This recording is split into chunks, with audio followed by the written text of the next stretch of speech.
yang pertama dari The Hope Has Come, itu judulnya genap waktunya. Khotbah yang kedua judulnya Redeem Those Who Are Under the Law, menebus mereka yang takluk kepada hukum Taurat. Kalau saudara belum mendengar ini semua, saudara bisa pergi ke YouTube channel kami yang judulnya Gibeon Church Surabaya, atau Spotify, atau saudara download app kami. Kita mempunyai app, saudara bisa register untuk onsite di sana dan mendapatkan renungan harian setiap hari di Google Play Store atau di App Store untuk iTunes. Nah, kita sudah membahas ayat ini yang berkali-kali, dan minggu lalu kita sempat bahas, yaitu Galatia 4 ayat 4 sampai 5, membuktikan bahwa hadiah yang terbesar yang kita terima di dalam Tuhan, itu yang pemberinya adalah Allah sendiri. Dan yang menjadi pemberiannya adalah anaknya. Dia tidak mengutus Musa, dia tidak mengutus Harun lagi, dia tidak mengutus Nabi lagi, tetapi dia puncaknya, dia mengutus dirinya sendiri, pribadi kedua dari Allah Tritunggal, yaitu anaknya. Harganya mahal sekali. Dia bukan memberikan sesuatu yang murah, dan kebutuhannya sesuai untuk menebus. Kadang-kadang kita berpikir bahwa kebutuhan kita itu adalah hal-hal yang jasmani. Kebutuhan kita adalah duit. Ya, manusia senangnya cari duit. Nah, kalau saudara pikirkan hidup kita ini cuman hanya 70-80 tahun, apa yang kita cari? Saya kalau tiap kali melayani kebaktian penghiburan, kebaktian penutupan peti, saya tidak pernah melihat orang dikubur bersama dengan uangnya, dengan jam Rolexnya, dengan jam tangan, dengan cincin berliannya. Tidak pernah ada. Mereka sederhana saja masuk ke dalam peti karena semua sama. Semuanya sama. Kita tidak bisa bawa apa-apa. Lah, hidup ini untuk apa? Nah, itulah sebabnya Tuhan memberikan sesuatu bukan materi. Dia tidak memberikan kesembuhan jasmani. Meskipun kesembuhan jasmani itu luar biasa. Meskipun terobosan keuangan juga luar biasa. Tetapi dia dikatakan pemberiannya adalah sesuai dengan kebutuhan kita untuk menebus.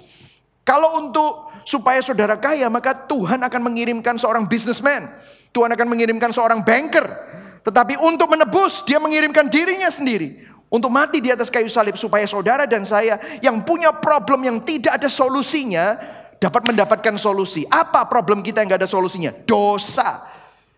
Kita gak bisa keluar dari dosa. Kita dibelenggu oleh dosa. Itulah sebabnya dia yang tidak mengenal dosa harus jadi dosa, supaya saudara dan saya yang berdosa dapat menjadi kebenaran Allah di dalam Yesus Kristus. Kita ditebus. Itulah sebabnya minggu pertama kita belajar inkarnasi. Kenapa Tuhan harus jadi manusia? Dan minggu kedua kita belajar kenapa kok Tuhan harus menebus kita. Dan hari ini kita akan berbicara tentang adoption. Nah, ini minggu kedua, redemption. Minggu ini kita akan belajar adoption, makanya judul dari khotbah saya hari ini adalah Adopted as a Child of God. Diadopsi menjadi anak Allah. Saudara, di masa-masa Advent, ini adalah minggu ketiga perenungan Advent. Advent adalah tradisi gereja yang diwariskan kepada gereja Tuhan turun-temurun untuk mengingat kedatangan Yesus. Minggu pertama Advent berbicara tentang pengharapan. Katakan sama-sama pengharapan, pengharapan. Amin. Yang minggu yang kedua kita bicara tentang bagaimana Tuhan menebus kita supaya kita memiliki damai, diperdamaikan dengan Tuhan, ya. Damai. Yang ketiga minggu ini kita supaya memiliki sukacita, bersyukur atas apa yang Dia lakukan. Dan juga berharap akan apa yang akan terjadi di masa yang akan datang, yaitu Yesus akan datang kedua kalinya. Dan apa sih yang kita syukurkan? Nah, salah satu yang kita perlu syukurkan adalah kita diadopsi untuk menjadi anak-anak Allah. Nah, minggu lalu kita belajar satu kata dari bahasa Yunani, yaitu exagorazo. Kalau sudah belum dengar, saya ulang sedikit aja. Redemption, penebusan, itu bahasa aslinya dalam bahasa Yunani adalah exagorazo. Ya, X artinya sepenuhnya keluar, dibawa keluar, ditebus keluar, dibeli keluar untuk masuk ke dalam suatu tujuan. Exagorazo. Dan ini biasanya dipakai di dalam transaksi bisnis, terutama jual beli budak. Jual beli budak, exagorazo. Nah, biasanya saya kasih sedikit gambaran, background. Di zaman dulu budak belum dilarang, ya ceritanya.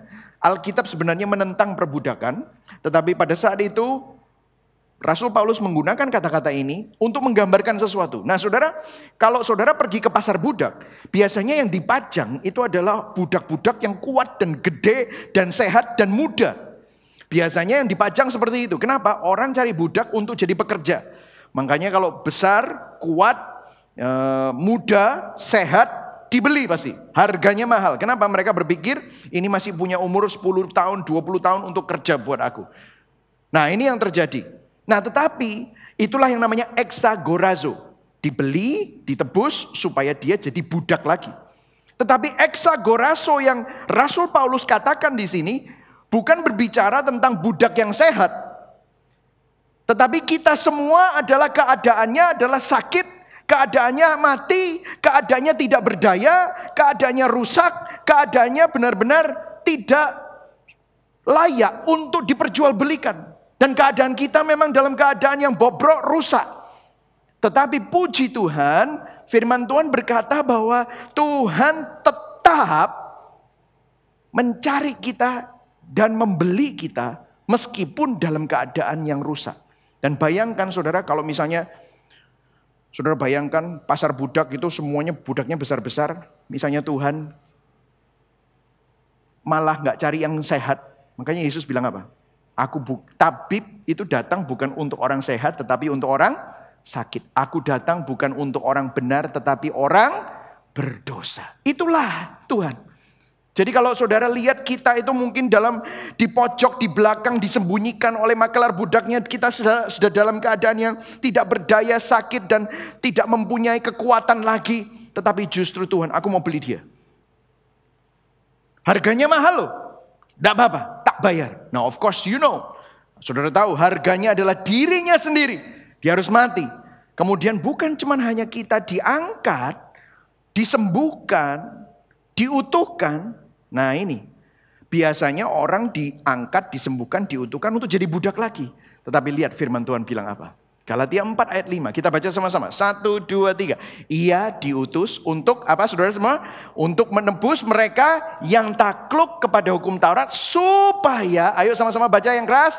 Kita diterima menjadi anak. To receive adoption as sons. Jadi bayangkan saudara sakit hampir mati, bobrok, gak berguna, dibeli dengan harga yang mahal, dibawa pulang ke rumah, diajakin makan, terus kemudian saudara dikasih sebuah covenant, bukan kontrak, covenant. Aku tahu kamu tidak bisa menguntungkan aku. Aku tahu keadaanmu rusak, aku tahu kamu sakit, aku akan sembuhkan kamu, aku akan pulihkan kamu. Bukan untuk kamu jadi budakku, tetapi aku angkat kamu untuk menjadi anak. Itulah kebenaran Injil, saudara. Itulah perenungan Natal. Itulah perenungan Advent. Nah, saudara, seringkali kita kalau ngomong tentang adopsi kita pikir kita pergi ke panti asuhan untuk mengadopsi anak yatim piatu. Tetapi di sini bukan berbicara tentang itu. Kalau kita perhatikan di sini, adopsi adalah proses di mana seorang yang bukan bagian dari keluarga tertentu secara resmi dibawa ke dalamnya dan dijadikan anggota keluarga yang sah secara penuh dengan hak dan tanggung jawab dari posisi tersebut. Nah, kenapa kok ini sangat penting? Kenapa hari ini kita bicarakan ini? Karena kalau kita memiliki cara pandang yang salah terhadap Tuhan, maka penyembahan kita, ibadah kita, dan seluruh cara pandang kita terhadap kehidupan akan memiliki fondasi yang salah. J.I. Packer, seorang teolog reform, dia berbicara begini. Of course dia ngomong dalam bahasa Inggris, di dalam bukunya Knowing God. Dia bilang begini, jika Anda ingin menilai seberapa baik seorang memahami kekristenan, perhatikan apakah dia mengerti apa artinya menjadi anak Tuhan dan apa artinya memiliki Tuhan sebagai bapaknya. Jika ini bukan pemikiran yang mendorong dan mengontrol penyembahannya, ibadahnya, dan doanya, dan seluruh pandangannya tentang kehidupan, artinya orang itu tidak memahami esensi kekristenan dengan baik. Saya kasih contoh. Ini zaman Natal. Natal identik dengan Santa Claus. Saya masih ingat waktu di Amerika dulu, saya kalau di mall itu, di tengah-tengah mall itu ada orang berpakaian kayak Santa Claus dan anak-anak kecil bisa foto dengan dia.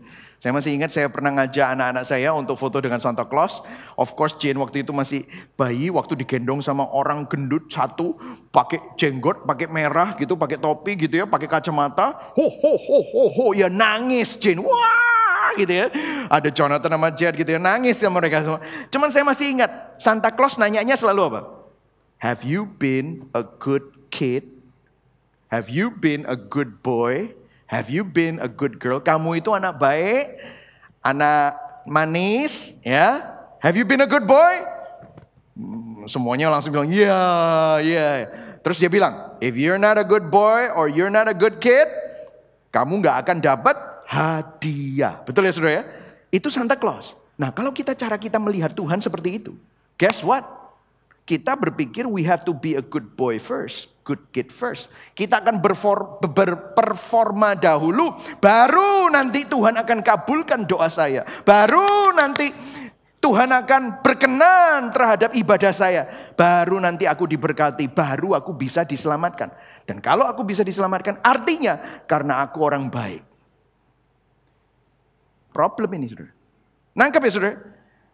Kalau di Indonesia Sinterklaas, ya kan? Sinterklaas. Ayo kalau nakal tak kasihkan ke, kalau bahasa Belandanya zwarte Piet, ya kan? Pit hitam. Ya, udah bawa sapu lidi sama karung gitu kan saudara ya. Wah, ketakutan semua anak-anak gitu ya.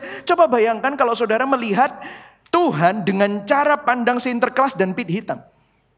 Atau mungkin saudara melihat Tuhan dengan cara pandang bahwa saudara adalah pegawai dan Tuhan adalah bos. Atau saudara melihat diri saudara adalah orang berdosa terdakwa dengan hakim. Ya memang betul, tetapi apakah itu yang menjadi esensi kekristenan? Atau terbalik, malah saudara bosnya, Tuhan yang jongosnya. Ada yang begitu saudara. Nah ini yang dimaksud oleh J.I. Packer bahwa kalau kita salah kaprah, cara pandang kita, doa kita, ibadah kita, semua fondasi apa yang kita percayai itu juga akan melenceng. Padahal Yesus ngajarnya apa? Murid-murid Yesus pernah tanya sama Yesus, Tuhan, gimana sih caranya berdoa? Guru, teacher, rabbi, please teach us how to pray. Berelasi dengan Tuhan itu seperti apa? Terus Tuhan jawabnya apa? Apakah Tuhan bilang, kamu mau tahu caranya berdoa? The Lord's Prayer. Ya, doanya kepada Tuhan itu gimana caranya? Apakah Tuhan bilang, pencipta langit dan bumi? Atau raja di atas segala raja? Atau hakim yang adil? Loh memang Tuhan itu adalah pencipta langit dan bumi, dan Tuhan itu raja di atas segala raja, dan dia adalah hakim yang adil. Tetapi waktu Yesus ngajarin murid-muridnya untuk berdoa, yang dia katakan adalah apa? Bapa kami yang di sorga. Our Father who art in heaven. Saudara tahu ini skandal. Kenapa? Orang Yahudi selalu melihat Allah Yahweh sebagai sesuatu yang mengerikan. Gak bisa di-approach, gak bisa didekati. Masih ingat kitab Keluaran? Kalau didekati langsung mati. Hanya Musa yang dikasih anugerah khusus. Hanya lihat apa? Belakangnya Tuhan. Hanya tua-tua Israel yang diajak Musa naik ke atas gunung Sinai. Hanya ngelihat apa? Kakinya Tuhan. Orang lain megang lereng gunung Sinai. Mati. Jadi orang-orang itu ketakutan melihat Allah Yahweh. Tetapi waktu Yesus berbicara, kalau kamu ingin belajar berelasi dengan Tuhan, Allah Yahweh, you call him our Father in heaven. Bapa kami yang di surga. Itulah sebabnya hari ini kita bicarakan tentang hal itu. Karena J.I. Packer meneruskan ya, ini masih J.I. Packer. Our understanding of Christianity cannot be better than our grasp of adoption. Cara kita melihat Tuhan, berelasi dengan Tuhan, serta pandangan kita akan kekristenan tergantung pada pemahaman kita akan doktrin Alkitab mengenai adopsi. Kalau kita tidak mengerti bahwa kita semua sudah diangkat anak, maka pemahaman kita akan kekristenan akan melenceng. Saudara, kalau dari sudut pandang Tuhan, pilihannya untuk mengadopsi kita seorang yang berdosa tidak tergantung kepada kualifikasi anak yang akan diadopsi. Nangkep ya saudara? Tetapi tergantung dari sang pengadopsi. Tergantung dari subjeknya bukan objeknya. Saya sampai mempelajari saudara ya. Subjek itu apa, objek itu apa. Nah saya cari di KBBI, ya KBBI itu Kamus Bahasa Indonesia yang baik.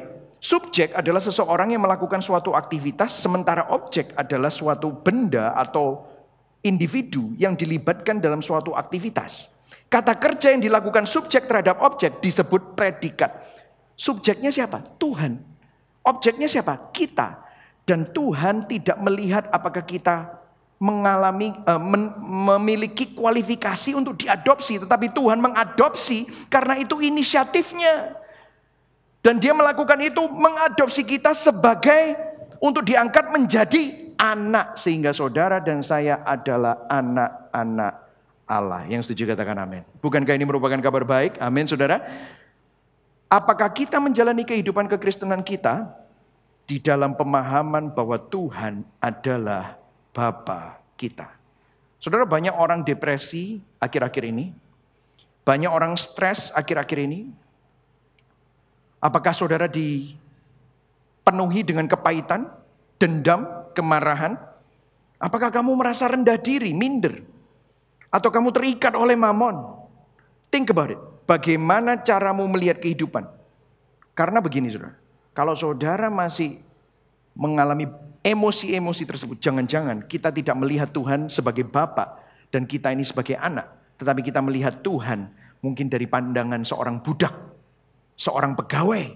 Atau mungkin saudara merasa saudara korban. Korbannya Tuhan bahkan. Kalau kita melihat hubungan kita dengan Tuhan seperti seorang terdakwa atau melihatnya dari sudut pandang seorang anak terhadap Bapa. Selanjutnya ya, kita akan lanjutkan. Kenapa ini penting? Oke. Kita baca sama-sama. Ayat 6 ya, 1 2 3. Dan karena kamu adalah anak, maka Allah telah menyuruh roh anaknya ke dalam hati kita yang berseru apa? Ya Aba, ya Bapa. Jadi poin saya ada 2. Yang pertama, Allah menyuruh roh anaknya, yaitu jaminan dari adopsi. Jadi bukan cuma hanya Allah memberikan janji dan memberikan predikat, tetapi ada jaminannya. Dan kemudian yang kedua adalah seruannya, ada seruan. Jadi ada jaminan dan itu membuat kita bisa berseru, seruan seorang anak. Yang pertama, oke, jaminan dari adopsi. Apa maksudnya?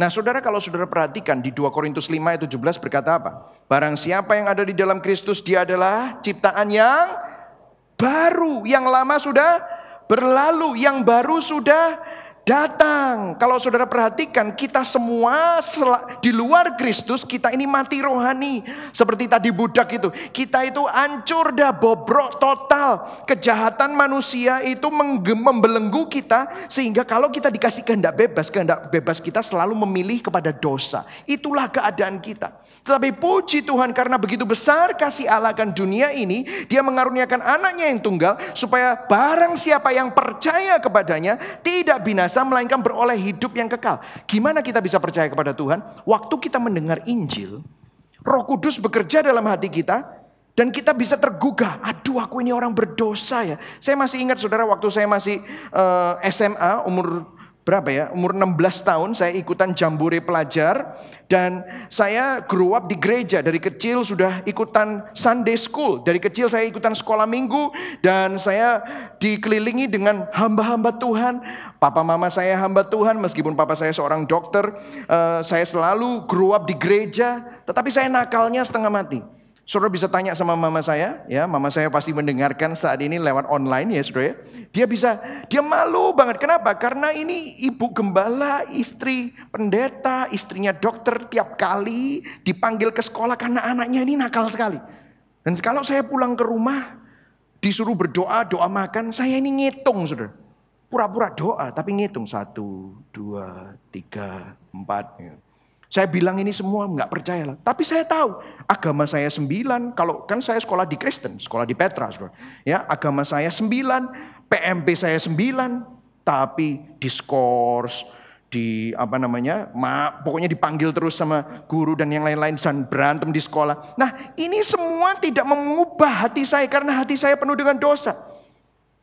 Pengetahuan tentang Tuhan tidak mengubah hati saya. Saya masih ingat umur 16 tahun, saya waktu itu dipaksa untuk pergi ke sebuah retreat, dan saya pikir ya udahlah, nanti di retreat gue cari cewek-cewek deh gitu. Siapa tahu ada yang mau cabut sama gue, nanti ngerokok di warung atau gimana kita pergi jalan-jalan gitu. Semua cewek yang saya deketi hari itu nggak ada satupun yang mau pergi sama saya, dan semuanya memaksa kita untuk ikutan kebaktian. Dan saya mendengar firman itu, firman yang sudah sering saya dengar. Saya tahu kalau firman Tuhan itu diberitakan, saya tahu, oh habis ini pasti ngomong gini, habis ini pasti ngomong kayak gini. Karena aku udah hafal, ayat-ayat itu udah hafal. Jadi kalau misalnya ada kuis Alkitab, saya selalu menang, saudara. Menang. Tapi habis itu di luar berantem gitu, saudara ya. Cari keributan gitu. Tapi pada waktu itu, saya mendengarkan Injil. Saya masih ingat sekali, firmannya very simple. Tentang kamu orang berdosa, kamu butuh penyelamat. Hari itu saya menangis, saya nggak bisa berhenti. Ini sekeliling cewek-cewek yang tadi saya ajakin. Saya nangis. Lu cewek-cewek ini duduk sing mau dablek-dablek kok nangis-nangis, kenapa dia? Lu saya nangis, saya nggak bisa berhenti, saya nangis, nggak bisa berhenti. Waktu altar call, siapa yang mau ke depan untuk bertobat? Saya maju pertama kali. Kok bisa ini terjadi? Kenapa? Karena Allah telah menyuruh roh anaknya masuk ke dalam hati kita. Saudara tahu kalau saudara bisa bertobat, itu bukan karena kamu yang pinter untuk akhirnya sadar kamu bertobat dan kamu butuh Tuhan. No. Tuhan mengubah hatimu yang dulunya keras. The heart of stone, hati yang keras, become the heart of flesh. Hati yang keras jadi hati yang lembut. Itulah jaminan dari adopsi. Yang setuju katakan amin. Firman Tuhan berkata, waktu Yesus di Yohanes 10, domba-dombaku mendengar suaraku. Jadi kalau saudara adalah bagian dari domba-domba Kristus, waktu Tuhan bicara, meskipun kamu masih belum kenal dia, tapi saudara bisa, loh ini kok kayaknya ada hatiku ini tertarik ya sama ini. Padahal aku bukan orang gereja loh, aku gak pernah interested sama ini, tapi waktu mendengar ini, tertarik, dan saudara kepingin tahu, dan semakin saudara kepingin tahu, semakin hati saudara tergugah, dan akhirnya saudara bertobat. Inilah yang dinamakan di 2 Korintus 1 ayat 21 sampai 22 dikatakan, sebab Dia yang telah meneguhkan kami bersama-sama dengan kamu di dalam Kristus adalah Allah yang telah mengurapi. Ayat 22 kita baca sama-sama. 1 2 3, memeteraikan tanda miliknya atas kita, dan yang memberikan Roh Kudus di dalam hati kita sebagai apa? Jaminan. Katakan sama-sama, jaminan. Dari apa? Semua yang telah disediakan untuk kita. Wow, inilah yang dinamakan regenerasi. Inilah yang dinamakan kelahiran baru. Manusia yang dulunya mati rohani gara-gara dosa Adam, sekarang ada Roh Kudus, Roh anaknya berhabitasi di dalam hati kita. Saudara, Roh Kudus di perjanjian lama kalau saudara baca itu tidak berhabitasi. Dia hanya bervisitasi. Masih ingat Raja Saul? Roh Allah mengurapi dia, tetapi waktu dia membangkang, Roh Allah meninggalkan dia. Tetapi waktu Pentakosta, kamu lahir baru, that's it. Yesus bilang di Yohanes 10, barang siapa yang Bapa berikan kepada tanganku, tidak ada seorang pun yang bisa merebutnya dari tangan Bapa. Gak ada satupun. Jadi once saudara menerima roh anaknya itu, saudara lahir baru. Itu jaminan. Bukankah ini merupakan kabar baik? Amin saudara. Ada satu ayat lagi untuk memastikan. Roma 8 ayat 15 sampai 16. Ayo kita baca sama-sama. 1, 2, 3. Sebab kamu tidak menerima apa? Roh perbudakan yang membuat kamu menjadi. Stop dulu. Kita dulu budaknya ketakutan, kita budaknya dosa, kita selalu ada di bawah budaknya dosa dan dibelenggu oleh ketidakmampuan kita untuk jadi baik. Budak memang. Makanya kata-katanya exagorazo, kamu ditebus dari perbudakan. Makanya bangsa Israel sebagai bayangan dari perjanjian baru diperbudak oleh Mesir 430 tahun. Ini menunjukkan apa? Keadaan kita sama. Kalau bangsa Israel diperbudak Mesir dan Firaun, kita diperbudak dosa dan maut. Tetapi puji Tuhan, kita dibebaskan. Kamu tidak lagi menerima roh perbudakan yang membuat kamu menjadi takut. Koma, ayo baca sama-sama. Tetapi kamu telah apa? Menerima roh yang menjadikan kamu apa? Anak Allah. Oleh roh itu kita berseru, ya Aba, ya Bapa. Ayat 16 yang keras, roh itu bersaksi bersama-sama dengan roh kita bahwa kita adalah anak. Berikan tepuk tangan buat Tuhan. Amin. Ini adalah kabar baik. Amin, saudara. Saudara, bahasa adopsi, ini yang di sini ya saudara ya. Kata-kata menjadikan kamu anak Allah, itu ada kata adopsi. Tapi enggak, di bahasa Indonesia enggak keluar kata adopsi. Sama juga dengan Galatia 4 tadi. Mestinya ada kata adopsi, tetapi enggak keluar di dalam bahasa Indonesia. Kenapa? Mungkin karena konotasi adopsi dalam bahasa Indonesia kurang baik. Tetapi kalau saudara perhatikan, kata-kata adopsi itu huiothesia. Huiothesia itu artinya diangkat menjadi anak yang sah. Nah saudara, zaman dulu adopsi anak itu bukan seperti zaman sekarang. Kita mengadopsi anak masih kecil. Kalau zaman dulu yang diadopsi adalah orang dewasa. Wah, aneh ya saudara. Atau masih remaja atau anak muda. Jadi begini, dulu orang Romawi karena keadaan budaya yang begitu brengsek dan rusak dan sedang menuju kepada penurunan di puncak kejayaan Romawi, banyak orang keluarganya berantakan. Banyak orang istrinya sudah nggak setia, suaminya udah nggak setia, anak-anaknya kacau balau, sehingga papanya yang punya pengaruh, otoritas, kekayaan tidak percaya lagi terhadap keluarganya. Jadi kalau seorang senator, seorang landlord, tuan tanah, dia tidak percaya terhadap keluarganya, maka mereka mengadopsi orang dewasa yang punya kualifikasi, yang baik, yang bagus, untuk mewarisi semua yang dia miliki. Untuk jadi pengelolanya. Saya kasih contohnya, termasuk Julius Caesar. Julius Caesar. Setelah ia dibunuh, mereka menemukan surat wasiat Julius Caesar. Dan wasiat dari surat wasiat Julius Caesar, dia mengadopsi cucu keponakannya yang berusia 19 tahun, namanya Octavianus. Jadi bayangkan saudara, Octavianus, cucu keponakan, diajak ke istananya Julius Caesar, dikasih tahu, kamu menurut surat wasiat Julius Caesar, kamu akan mewarisi pangkatnya, semuanya, kekayaannya, otoritasnya. Itulah sebabnya Octavianus menjadi kaisar yang namanya Agustus. Masih ingat waktu Yusuf dan Maria mengalami sensus? Itu sensusnya kaisar siapa? Agustus.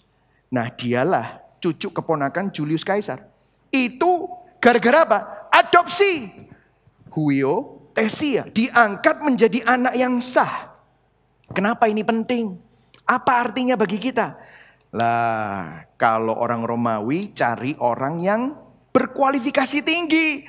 Orang Romawi cari orang yang cocok untuk jadi penerusnya dia. Tapi saya mau kasih tahu, bagaimana mungkin saudara dan saya orang berdosa. Kita dalam keadaan tidak layak. Kita dalam keadaan rusak. Kita dalam keadaan bobrok. Kita dalam keadaan yang tidak setia, memberontak kepada Tuhan. Firman Tuhan berkata bahwa kita ini berseteru dengan Tuhan. Kita ini musuh Allah karena kita cinta dunia. Cinta dunia adalah perseteruan dengan Allah. Tetapi Tuhan dengan kerelaan hati mau mengadopsi saudara dan saya. Kita semua mestinya tidak layak, tetapi Tuhan berinisiatif untuk mengadopsi kita. Kalau Tuhan mempunyai hubungan kepada kita bukan sebagai tuan dan majikan dan pegawai, tetapi sebagai bapak dan anak. Ada sebuah covenant dan covenantnya dibayar mahal. Covenantnya dibayar dengan harga yang sangat mahal. Dan bukan cuma hanya itu. Dia bukan cuma hanya merancangkan. Jadi begini ya saudara. Karya Allah Tritunggal, Allah Bapa merancangkan. Allah Anak menebus, membayar, melunasi, mati, bangkit supaya kamu ditebus keluar. Tetapi bukan cuma hanya itu. Dia memastikan apa yang Yesus lakukan ini tidak gagal. Bagaimana? Dengan mengirim Roh Kudusnya. Roh Kudusnya tinggal di dalam kita sebagai apa? Jaminan. Katakan sama-sama, jaminan. Jadi artinya saudara dan saya aman. Roh anaknya tinggal di dalam hidup saudara dan saya. Yang setuju katakan amin. Yang kedua. Seruan seorang anak. Jadi Allah telah menyuruh roh anaknya ke dalam hati kita yang berseru apa? Ya Aba, ya Bapa. Jadi begini saudara, urutannya adalah roh anaknya masuk, kita bisa berseru kepada dia. Ada sebuah postur seorang anak, itu seperti apa saudara? Nah, kalau kita bicara tentang kata-kata Aba Bapa, bahasa Inggrisnya Abba Father. Abba, saudara pernah nggak lihat film tentang Mossad atau Israel gitu ya? Anak kecil kalau manggil papanya sangat intim itu Abba. Abba itu seperti daddy, panggilan kasih sayang yang lembut yang digunakan oleh seorang anak dalam hubungan yang penuh kasih sayang dan ketergantungan kepada ayah mereka. Seperti daddy. Saya kasih contoh ya. Saya punya Facebook friends ribuan. Tapi nggak tahu itu benar-benar friends atau nggak tahu. Lalu dimintai request. Kalau saya nggak bilang ya, nanti dibilang sombong. Ya wis lah, tak approve gitu kan. Soalnya saya bilang, oh Pak Michael sombong. Request saya nggak pernah di approve loh. Ya aku gak kenal awakmu, ya apa minta di approve gitu, saudara ya. Terus tapi gimana? Ya udah saya approve gitu. Tapi kan itu belum tentu friends. Saya punya banyak ribuan follower di Instagram atau subscriber di YouTube. Ada orang panggil saya Pak Mike, Pastor Mike, Pendeta Mike, Bro Mike. Ya kan, ada yang panggil saya Pastor Chris. Dari mana Pastor Chris? Oh Chris Dion, oke ya wes lah Pastor Chris. Wes macam-macam gitu. Saya punya teman makan, teman goes ya. Wes teman hobi, semuanya saya punya teman-teman. Tetapi di antara semua itu hanya ada 3 orang yang sangat eksklusif bisa memanggil saya Daddy. Betul atau enggak? Namanya Jonathan, Jedediah, and Jane. Cuma hanya 3. Kalau saudara tiba-tiba manggil saya Daddy, saya langsung dulu, oh, what is this? Gitu loh saudara. Kalau ada anak kecil, Daddy, lu anaknya sopo? Saya nggak pernah punya anak yang keempat gitu saudara ya. Ya hanya Jonathan, Jedediah, and Jane. Ada 7 miliar manusia di muka bumi ini, cuman hanya ada 3 yang sangat dekat dengan saya. Karena apa? Mereka adalah anak-anak saya. Jadi panggilan Abba Father, seruan seorang anak itu menunjukkan kedekatan, ada suatu intim, sesuatu yang intim. Saya masih ingat waktu anak-anak saya masih kecil, ini foto-fotonya mereka ya, saudara ya. Jonathan waktu itu masih umur 6 ya. Ini malah terbalik ini ya.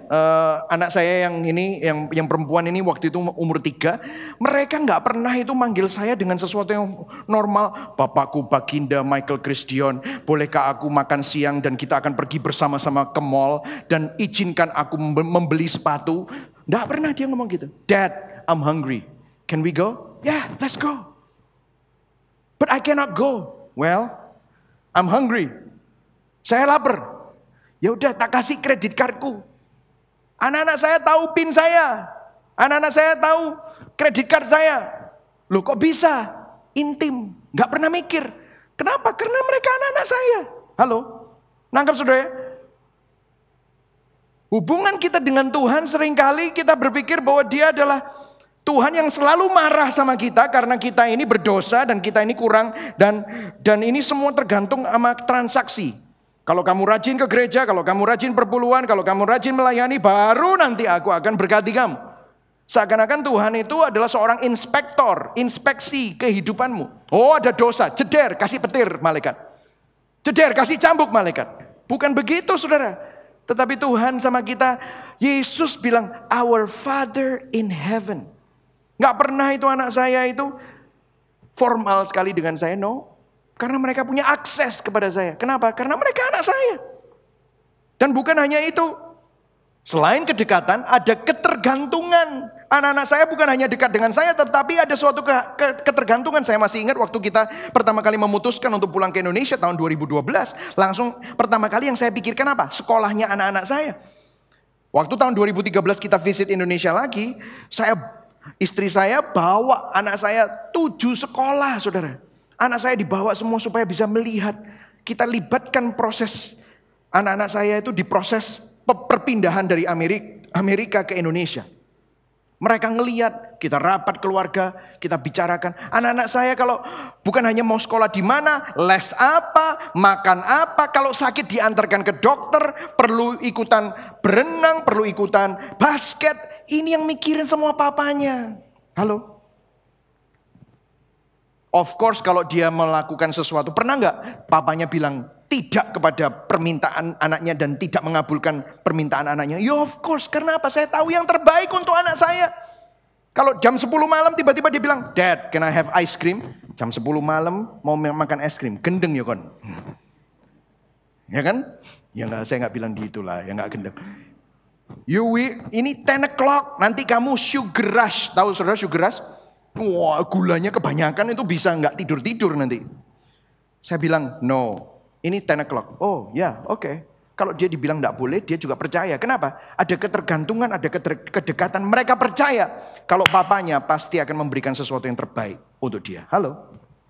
Saudara, ini adalah hubungan antara bapak dengan anak. Yang setuju katakan amin. Dan bukan hanya kedekatan, bukan hanya ketergantungan. Dan kalau saudara lihat ngomongin tentang ketergantungan, Yesus itu juga sangat tergantung kepada Bapaknya.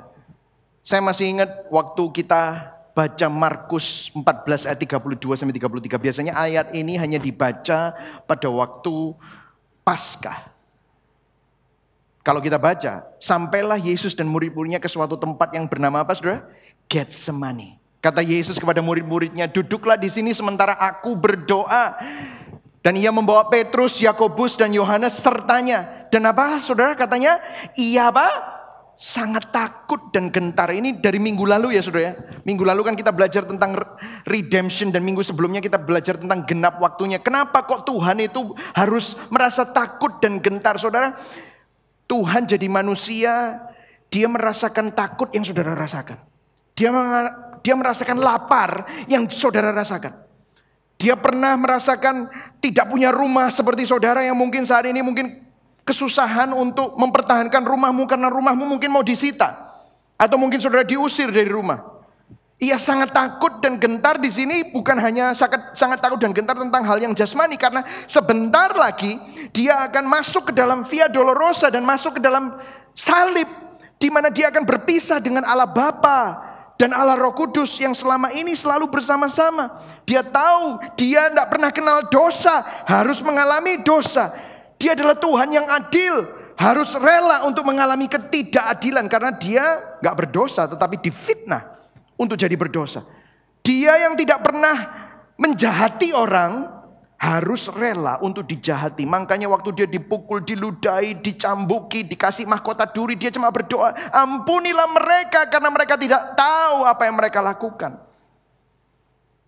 Dan ayat 34-nya, lalu katanya kepada mereka, hatiku sangat sedih, seperti mau mati rasanya. Waktu saya membaca ini, saya terus terang menitikan air mata karena saya bisa bayangkan betapa mengerikannya buat seseorang yang mulia, yang gak pernah kena dosa. Dia harus menanggung hukuman dosa. The wrath of God, murka Allah itu ditimpakan kepada dia. Makanya dia harus teriak, Eloi, Eloi, lama sabachthani. Pada waktu itu dia sangat sedih. Aduh gimana. Dan pada waktu itu dia minta muridnya berjaga-jaga. Tidur murid-muridnya.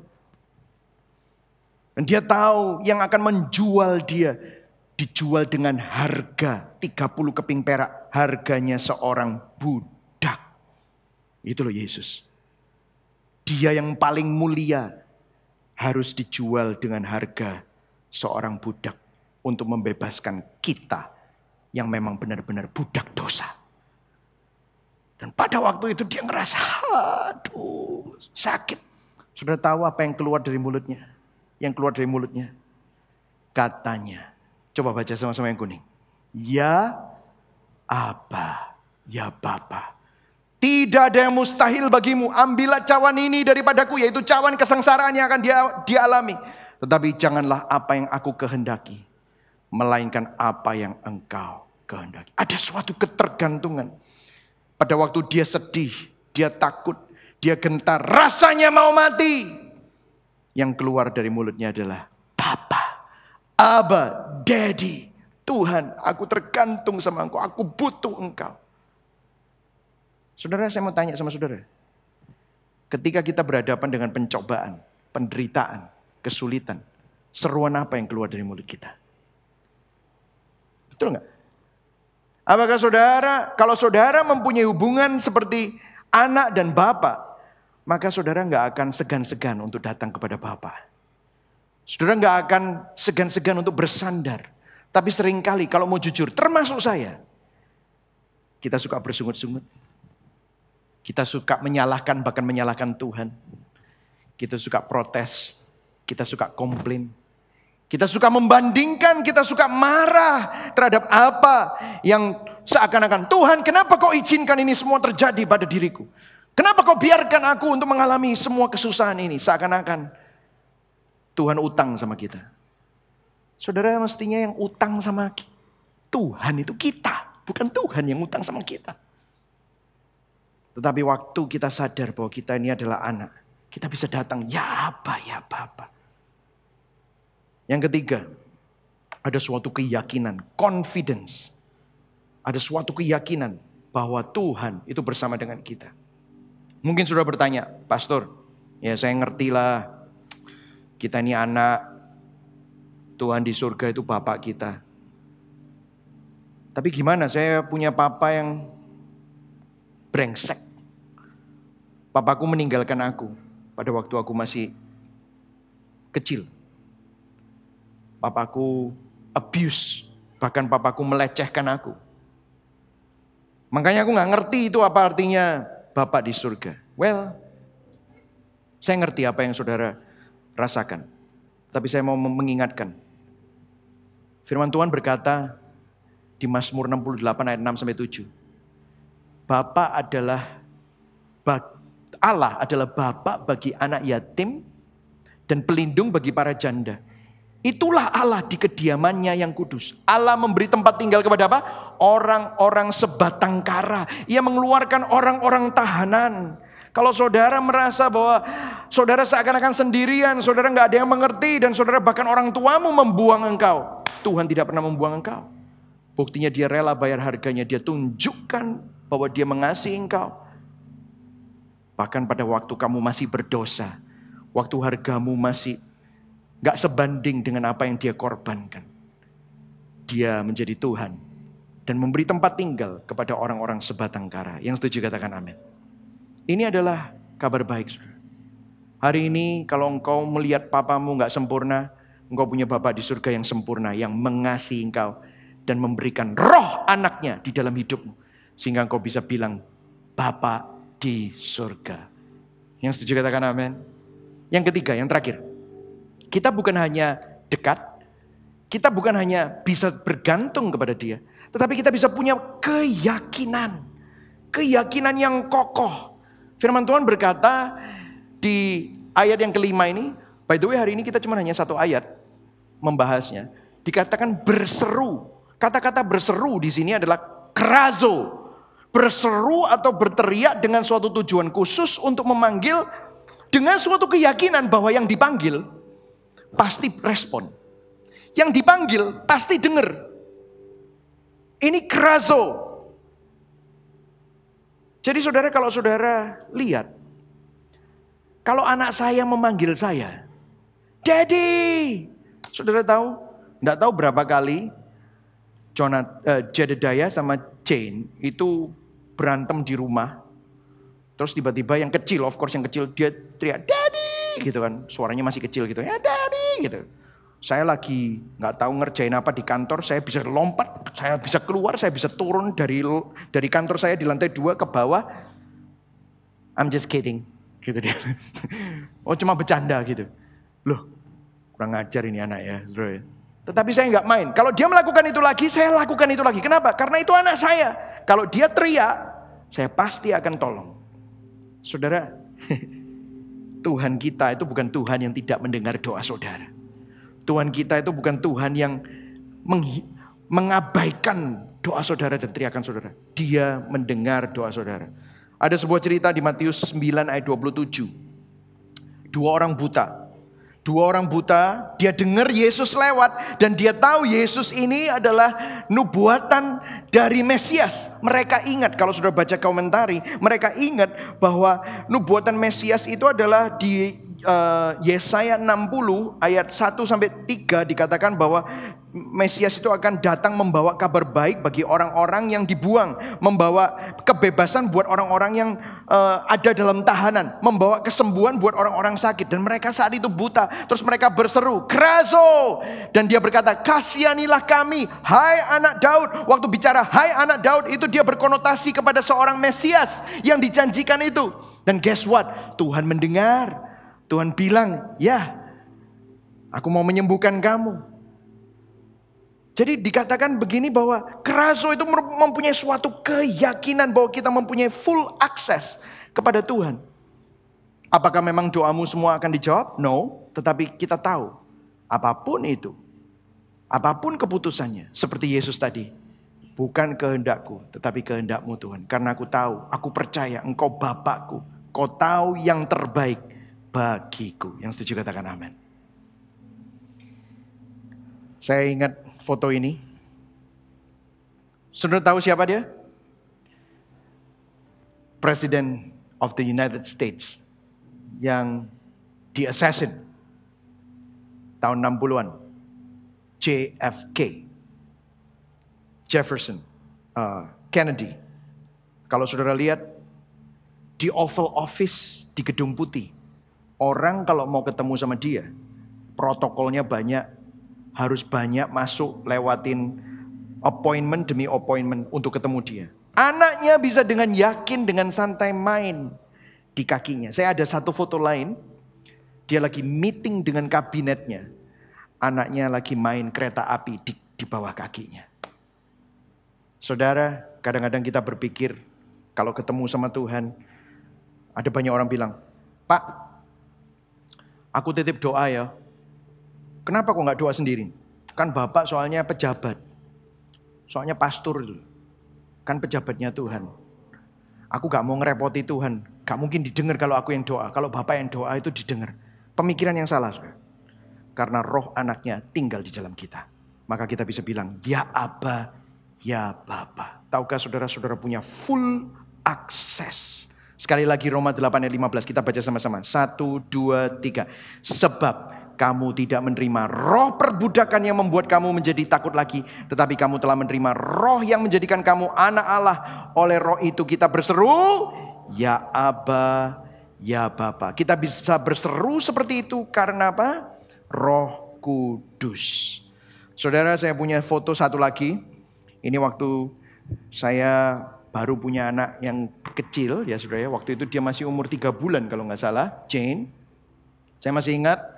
Jane lahir tahun 2012 dan 2012 itu adalah tahun yang tersibuk buat kami, tahun yang paling kompleks buat kami, tahun yang paling mahal buat kami karena kami begitu banyak hal yang harus disiapkan untuk persiapan pulang ke Indonesia. Jadi Jane itu datang membawa suatu beban dan ada kekacauan dalam hidup kita sekeluarga. Minta susu setiap 1,5 jam, nangis, pampersnya mahal, hidup repot, sibuk. Padahal saya juga begitu banyak kerjaan. Istri saya juga sedang bisnisnya juga sedang repot. Tetapi saya tidak pernah merasa direpotkan sekalipun. Waktu saya gendong dia, waktu saya main sama dia, waktu saya lihat matanya, ada suatu sukacita dan kebahagiaan yang meluap-luap. Ada suatu kapasitas saya untuk mengasihi dia. Kenapa kok bisa seperti itu? Padahal saya repotnya setengah mati. Saya masih ingat harus bangun 1,5 jam sekali. Kalau pas malam itu giliran saya. Saya ditendang sama istri saya. "Dus, ayo giliranmu." "Oke, ya. Waduh, saya masih ingat. Tapi waktu saya begitu gendong dia, ada suatu kebahagiaan yang meluap. Kenapa? Karena dia anak saya. Bapak yang gak sempurna seperti saya, yang begitu jahat, yang kadang-kadang bisa mudi, yang kadang-kadang bisa gak sempurna, tetapi saya bisa memberikan yang terbaik karena dia anak saya. Apalagi Bapak kita di surga. Dan catatan ini, Jane lahir dia gak bawa apa-apa. Dia gak bisa membuat saya jadi makin berhasil dalam bisnis. Dia tidak membuat saya gak ada kontribusi atas apa yang Jane lakukan terhadap diri saya. Nggak ada. Malah repot ya, malah keluar duit banyak ya. Tetapi saya tidak pernah merasa keberatan. Makanya firman Tuhan bilang apa? Lihat burung di udara. Dipelihara oleh Bapamu di surga. Yang ngomong siapa? Yesus. Lihat bunga di padang. Didandani oleh Bapamu di surga. Bukankah kamu? Dia ngomong sama murid-muridnya. Saudara murid-murid Kristus. Dia ngomong sama murid-muridnya. Bukankah kamu lebih berharga? Kamu bukan berharga dulu, baru dipilih. No. Ayat yang terakhir. Kita baca sama-sama ya. Efesus 1 ayat 4-5. Sebab di dalam Dia. Siapa Dia? Yesus Kristus. Allah telah memilih kita sebelum apa? Saudara tahu nama saudara semua ini? Sudah dipilih sebelum dunia dijadikan. Supaya apa? Kita kudus. Loh gimana? Saya belum kudus. Tidak apa-apa. Makanya aku yang kudus jadi dosa. Supaya kekudusanku menutupi kamu. Loh tapi aku dan tak bercacat. Aku banyak cacatnya. That's why gak apa-apa. Aku yang tidak bercacat rela menderita, dihajar. Supaya kamu yang cacat diutuhkan di hadapannya. Wow. Dalam kasih. Dia bukan melakukan ini karena dia minta sesuatu dari kamu. No. Dalam kasih, He loves you. Ia telah menentukan kita dari semula oleh Yesus Kristus. Untuk menjadi apa? Anak-anaknya. Bahasa aslinya adoption to sonship. Sesuai dengan kerelaan kehendaknya. Berikan tepuk tangan buat Tuhan. Ini adalah kabar baik. Amin.